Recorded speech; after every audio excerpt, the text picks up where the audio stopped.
ओम श्री बृहस्पति नमः। आज सुनिए बृहस्पतिवार व्रत कथा।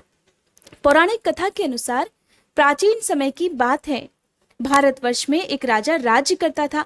वह बड़ा प्रतापी और दानी था। वह नित्य प्रति मंदिर में भगवत दर्शन करने जाया करता था। वह ब्राह्मणों और गुरु की सेवा किया करता था। उसके द्वार से कोई भी याचक निराश होकर कभी नहीं लौटता था। वह प्रत्येक गुरुवार को व्रत रखता और पूजन करता था। हर दिन गरीबों की सहायता करता। परंतु ये सब बातें उसकी रानी को अच्छी नहीं लगती थी। वो ना तो व्रत करती और न ही किसी को भी एक पैसा दान में देती थी, और राजा से भी ऐसा करने को मना किया करती थी। एक समय की बात है, राजा शिकार खेलने वन को गए थे। घर पर रानी और दासी थी। उस समय गुरु बृहस्पति देव एक साधु का रूप धारण कर राजा के दरवाजे पर भिक्षा मांगने आए। साधु ने रानी से भिक्षा मांगी तो रानी कहने लगी, हे साधु महाराज, मैं तो इस दान और पुण्य से तंग आ गई हूँ। इस कार्य के लिए तो मेरे पतिदेव ही बहुत हैं। अब आप ऐसी कृपा कीजिए कि ये सारा धन नष्ट हो जाए और मैं आराम से रह सकूं। साधु रूपी बृहस्पति देव ने कहा, हे देवी, तुम तो बड़ी विचित्र हो। संतान और धन से कभी कोई दुखी नहीं होता, इसको तो सभी चाहते हैं। पापी भी पुत्र और धन की इच्छा रखता है। अगर तुम्हारे पास धन अधिक है तो भूखे मनुष्यों को भोजन कराओ, प्याऊ लगवाओ, ब्राह्मणों को दान दो, धर्मशालाएं बनवाओ, कुएं, तालाब, बावड़ी, बाग बगीचे आदि का निर्माण कराओ और निर्धनों की कुंवारी कन्याओं का विवाह कराओ। साथ ही यज्ञ आदि करो। इस प्रकार के कर्मों से आपके कुल का और आपका नाम परलोक में सार्थक होगा और स्वर्ग की प्राप्ति होगी। परंतु रानी साधु की इन बातों से खुश नहीं हुई। कहने लगी, हे साधु महाराज, मुझे ऐसे धन की आवश्यकता नहीं जिसको मैं अन्य लोगों को दान देती फिरूं और जिसको रखने और संभालने में ही मेरा सारा समय नष्ट हो जाए। तब साधु महाराज ने कहा, हे देवी, यदि तुम्हारी ऐसी ही इच्छा है तो जैसा मैं तुम्हें बताता हूं तुम वैसा ही करना। बृहस्पतिवार के दिन घर को गोबर से लीपना, अपने केशों को पीली मिट्टी से धोना, केशों को धोते समय स्नान करना और राजा से कहना वह हजामत करवाए। भोजन में मांस मदिरा खाना, कपड़ा धोबी के यहाँ धुलने देना। इस प्रकार 7 बृहस्पतिवार करने से तुम्हारा धन नष्ट हो जाएगा। ऐसा कहकर साधु महाराज रूपी बृहस्पति देव अंतर्ध्यान हो गए। रानी ने साधु के कहने के अनुसार 7 बृहस्पतिवार तक वैसा ही करने का विचार किया। साधु के बताए अनुसार कार्य करते हुए केवल 3 बृहस्पतिवार ही बीते थे कि उसकी समस्त धन संपत्ति नष्ट हो गई। अब भोजन के लिए वह दोनों समय तरसने लगे तथा सांसारिक भोगों से दुखी रहने लगे। तब एक दिन राजा रानी से कहने लगा, हे रानी, तुम यहीं पर रहो, मैं दूसरे देश को जाता हूँ, क्योंकि यहाँ पर मुझे सभी मनुष्य जानते हैं, इसलिए मैं यहाँ कोई कार्य नहीं कर सकता। अब मैं परदेश जा रहा हूँ, वहां कोई काम धंधा करूंगा, शायद हमारे भाग्य बदल जाए। ऐसा कहकर राजा परदेश चला गया। वह वहां जंगल से लकड़ियां काट कर लाता और शहर में बेचता। इस तरह जीवन व्यतीत करने लगा। इधर राजा के बिना रानी और दासियां दुखी रहने लगी। किसी दिन भोजन मिलता और किसी दिन जल पीकर ही रह जाती।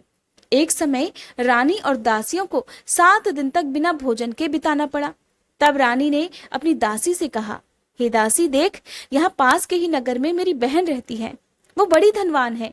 तू उसके पास जा और वहां से 5 सेर बेझर मांग कर ले आ, जिससे कुछ समय के लिए गुजर हो जाएगा।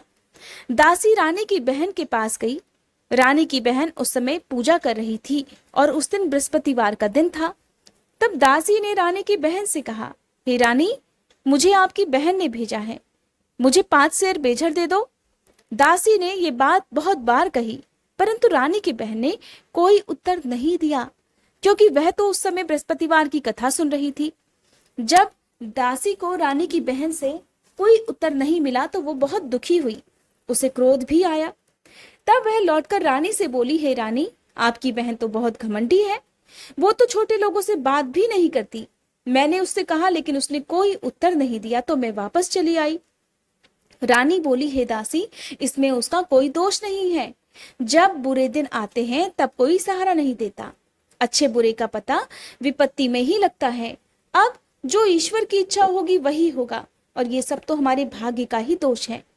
उधर रानी की बहन ने सोचा कि मेरी बहन की दासी आई थी, परंतु मैं उससे नहीं बोली, इससे वह बहुत दुखी हुई होगी। अतः कथा सुन और विष्णु भगवान का पूजन समाप्त कर वह अपनी बहन के घर आई और कहने लगी, हे बहन, मैं बृहस्पतिवार का व्रत कर रही थी, तुम्हारी दासी हमारे घर गई थी, परंतु जब तक कथा होती है तब तक हम लोग न उठते हैं और न बोलते हैं, इसीलिए मैं नहीं बोली। कहो दासी क्यों गई थी? तब रानी बोली, बहन, हमारे घर अनाज नहीं था, वैसे तुमसे कोई बात छिपी नहीं है, इस कारण मैंने दासी को तुम्हारे पास 5 सेर बेजर लेने के लिए भेजा था। रानी की बहन बोली, बहन देखो, बृहस्पति देव सभी की मनोकामनाएं पूर्ण करते हैं, देखो शायद तुम्हारे घर में अनाज रखा हो। ये सुनकर दासी घर के अंदर गई तो उसे वहां एक घड़ा बेजर का भरा हुआ मिल गया। उसे बड़ी हैरानी हुई, क्योंकि उसने तो एक एक बर्तन देख लिया था। तब उसने बाहर आकर रानी को बताया।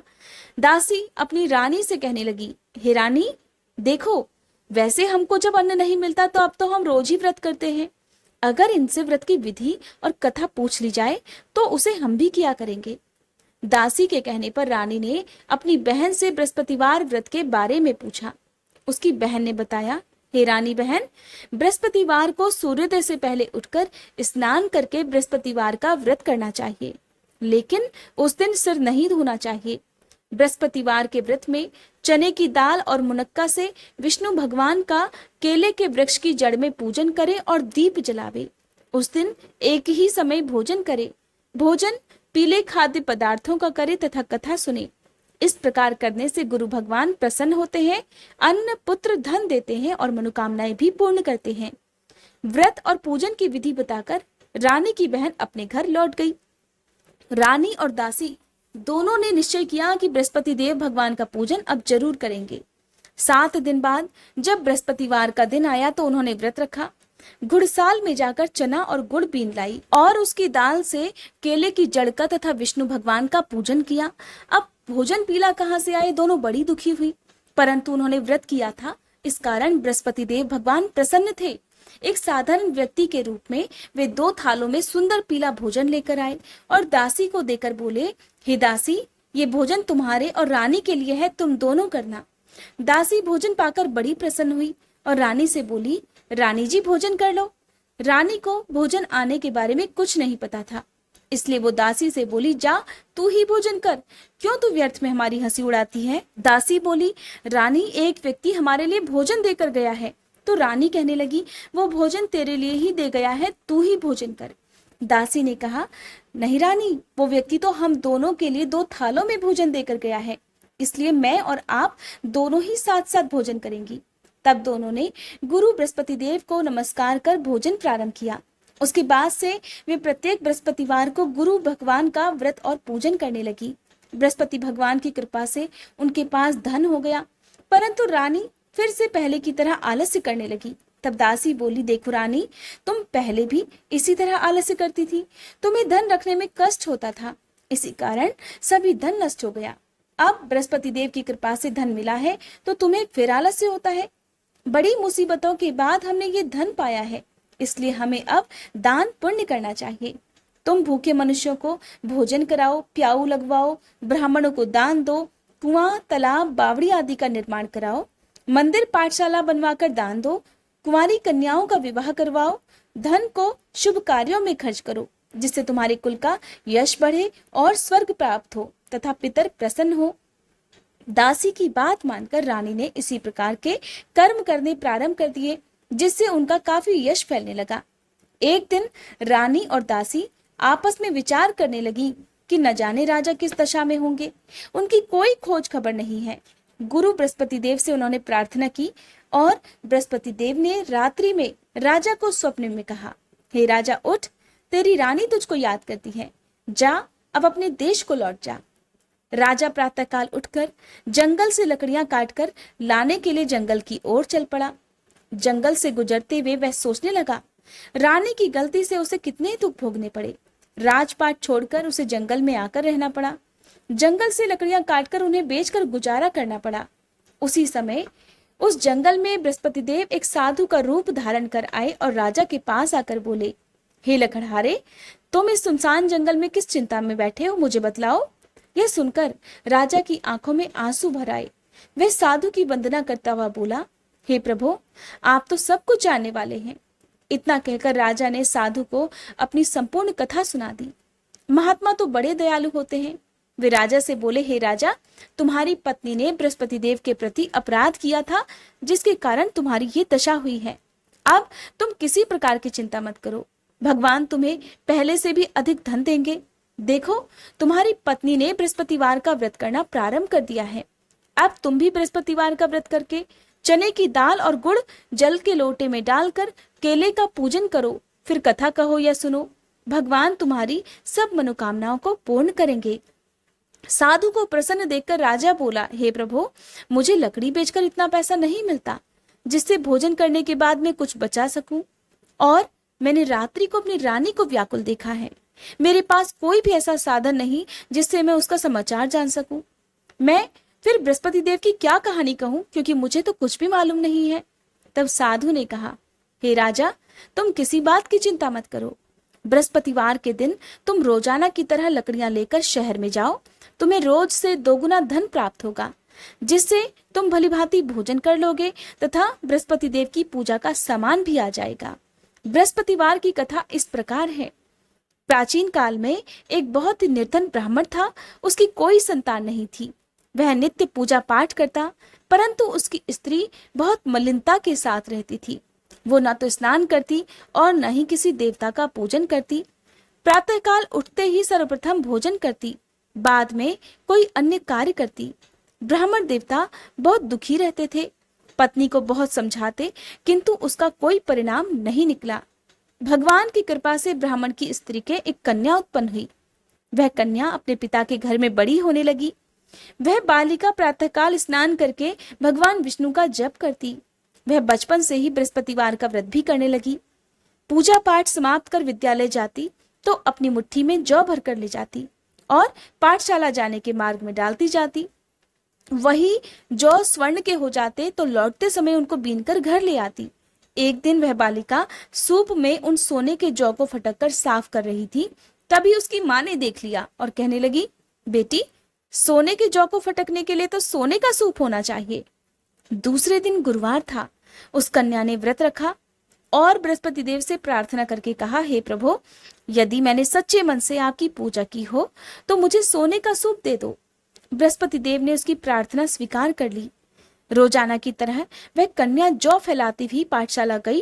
पाठशाला से लौटकर जब वह जौ बीन रही थी तो बृहस्पति देव की कृपा से उसे मार्ग में सोने का सूप मिला। उसे वो घर ले आई और उससे जौ साफ करने लगी, परंतु उसकी माँ का वही ढंग रहा। एक दिन की बात है, वह कन्या सोने के सूप में जौ साफ कर रही थी। उसी समय उस नगर का राजकुमार वहां से होकर निकला।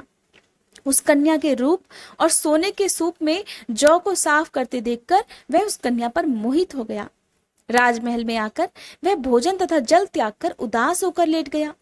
राजा को जब राजकुमार के द्वारा अन्न जल त्यागने का समाचार ज्ञात हुआ तो उसने अपने मंत्रियों के साथ अपने पुत्र के पास जाकर कहा, हे बेटा, तुम्हें किस बात का कष्ट है?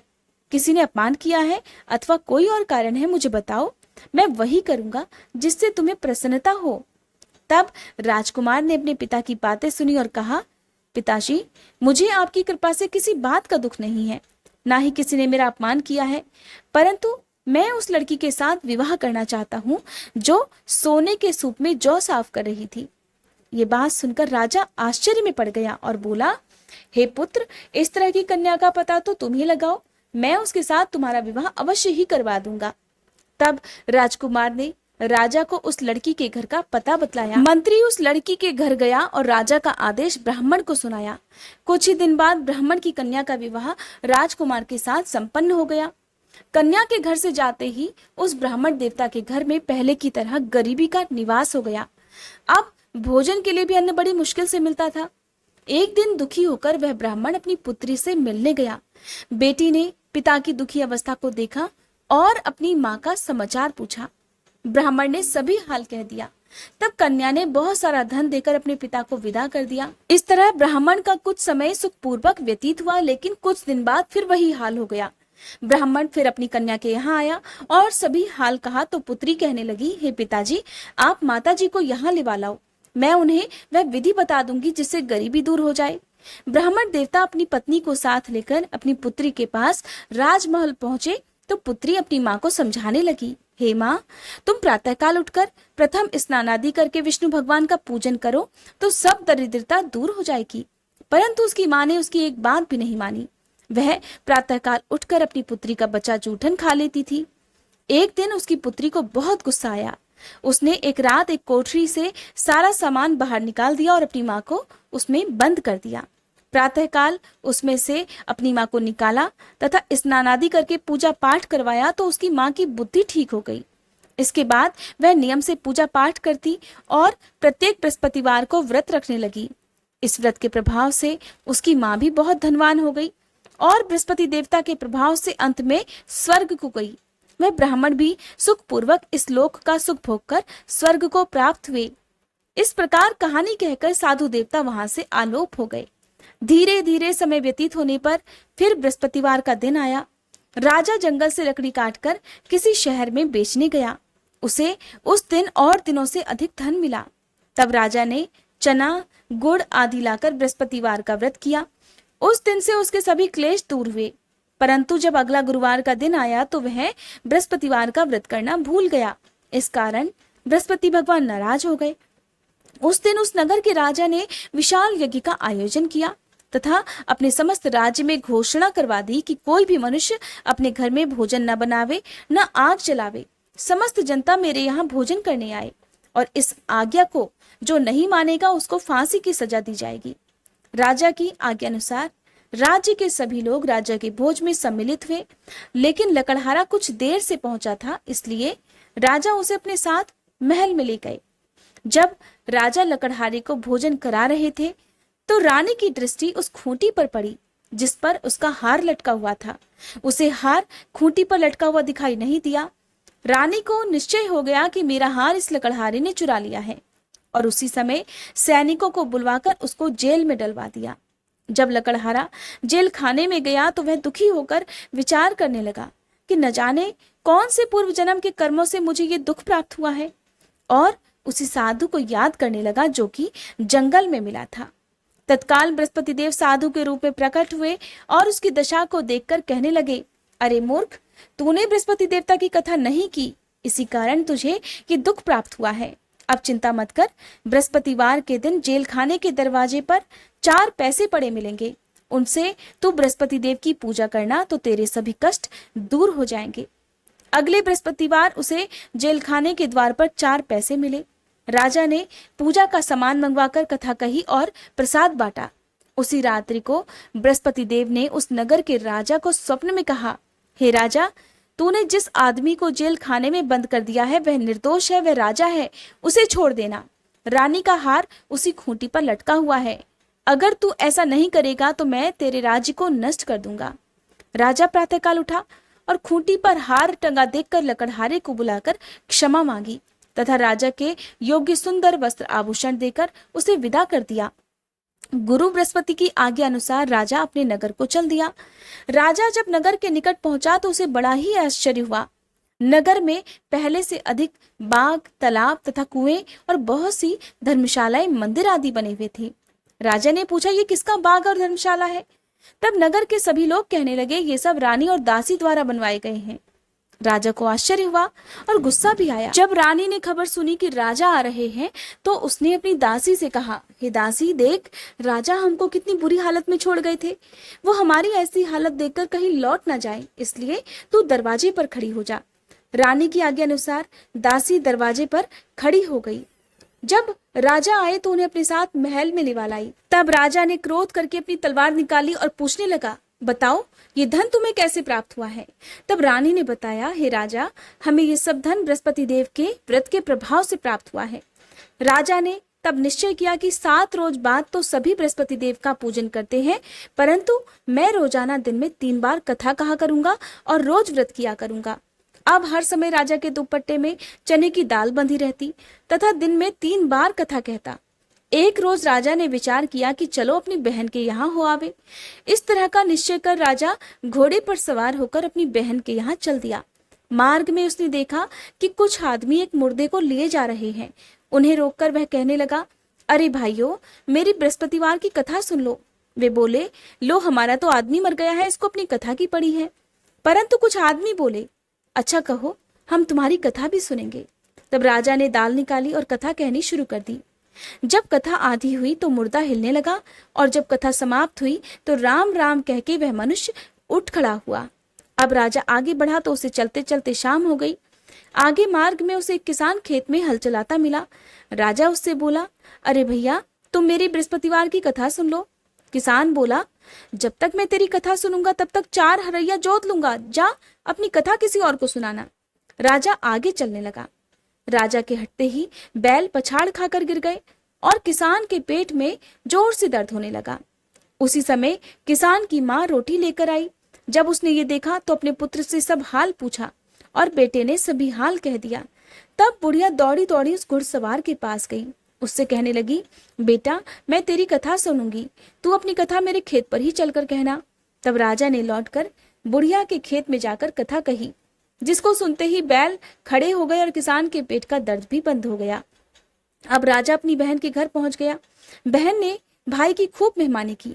दूसरे रोज प्रातःकाल राजा जगा तो देखने लगा कि सब लोग भोजन कर रहे हैं। राजा ने अपनी बहन से जब पूछा कि ऐसा कोई मनुष्य है जिसने भोजन ना किया हो, जो मेरी बृहस्पतिवार की कथा सुन ले, तब बहन बोली, हे भैया, ये देश तो ऐसा ही है।